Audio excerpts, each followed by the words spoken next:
Douglas Murray has been an incredibly vocal pro-Israel voice, and this is a clip from a few months ago on the Gaza border where Piers Morgan challenges him, and he is not afraid to say what others are not what others are afraid to say.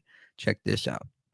What concerns me about what Israel is doing is not their efforts to get rid of Hamas, but because of the particular nature of Hamas embedding themselves amongst civilian populations with the massive amounts of civilian casualties that will inevitably come, and that figure will grow and grow and grow. Are we not, as Barack Obama warned, are we not creating here just an opportunity for far greater radicalization of all those young Palestinians who watched their loved ones get killed?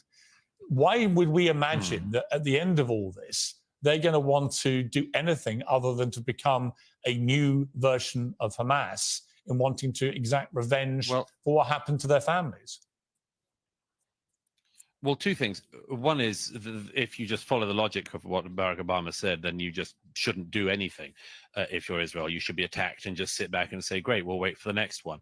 But the second and more important thing is, your question supposes that there is a sort of peaceful Palestinian population in the Gaza who would love a two-state solution, and then a few bad apples in Hamas. I think that's not true. Why is it that when one of the victims of the music festival, a poor young German Jewish girl who it seems was raped and then brutally murdered and taken into the Gaza naked. Why was it that you can find, and anyone can find this online, a crowd of ordinary Gazans? It wasn't Hamas, it wasn't a Hamas rally, ordinary Gazans spitting on her body, hitting her body, mutilating her body further as it went down the street. Does that strike you, Piers, as a placid population of peacenik types who are just desperately waiting for a two-state solution to be put back on the table for the millionth time in the last 70-something years? It doesn't seem like that to me.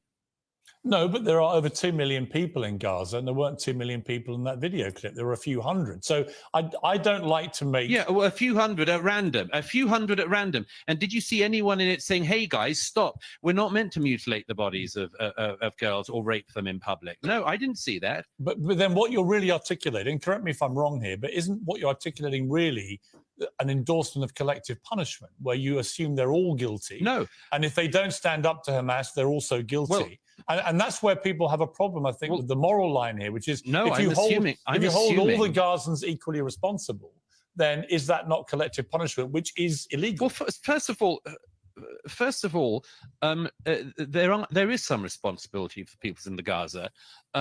If you elect Hamas and they kill Fatah, and then they remain in power for all of the years afterwards, I'm afraid that there is some responsibility of the people in that situation. You know, when the Germans had Adolf Hitler come to power and voted for him, we in Britain took the view that the German people were responsible in some way. So I'm not for collective punishment per se, but nor am I for this idea that there is something unique going on in the Israeli-Gaza context that we in Britain couldn't understand. Actually, there is one unique thing. In our own history, there is very similar things. But there is one unique thing, which is that the population of Gaza is pretty unique in that nearly half of the population are children. That is a unique situation. No, I'll tell you what's unique about the population of Gaza. It's the only population in the world where people routinely claim Israelis are committing genocide, but which has a population boom all of the time. I mean, that strikes me as being quite an interesting thing about the Gaza. But as for the moral currency, I want to make a very, very important point, if I can say so, on this, which is, you know, people quite often abuse history, and they say things all the time. I mean, about the only thing anyone from history knows is about the Nazis. Here's something I can tell you with absolute certainty, Piers, having not just seen some of the results of what Hamas did on the ground here in Israel a few weeks ago, but having watched the videos of the unedited footage, which I was one of the journalists was sadly allowed to see the other day. I can tell you one thing: the comparison between Hamas and the Nazis is insufficient. And sorry, there's an incoming.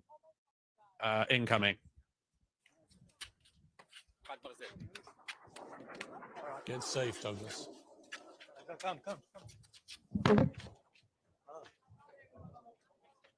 So, okay. Anyhow, we're okay. Are you okay?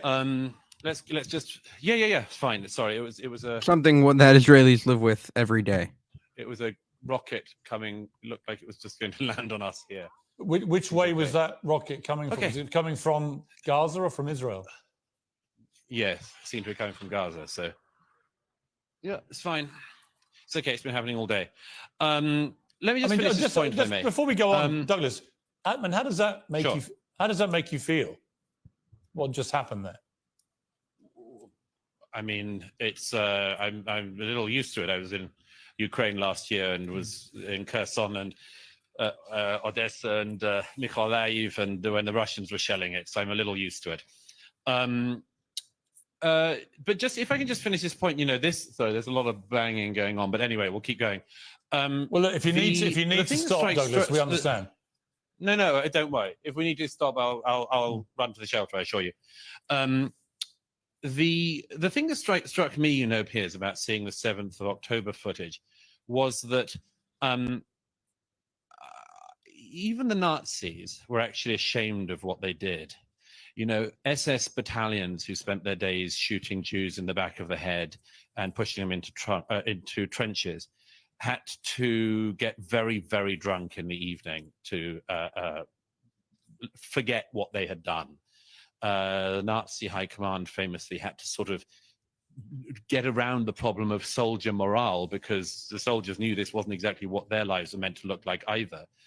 I tell you one very big difference. If you look at the footage, the raw footage, and I really hope people don't on a wider scale have to view what I viewed the other day. If they see it, they will see something that is at least as barbaric as what the Nazis did. But here's the difference. They did it with glee. They were deeply proud. You see people trying to, taking the head off a young Israeli man with a shovel and then calling their parents back in Gaza and telling them, Father, I've killed 10 Jews with my own hands. Get mother on the phone. I want to tell her how great a job her son has done. I come back to this thing. I'm not exaggerating this. It's very, very interesting, and people need to realize you had this situation with the Nazis, where they also were a genocidal anti-Semitic organization, but they tried to cover their crimes up.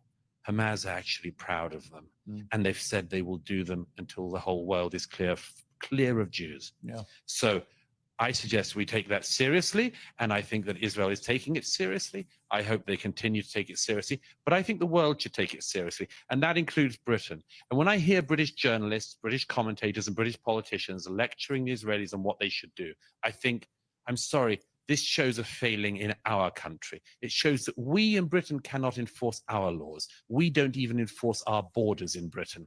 It's us that is the weak link in the international security chain on this, not Israel.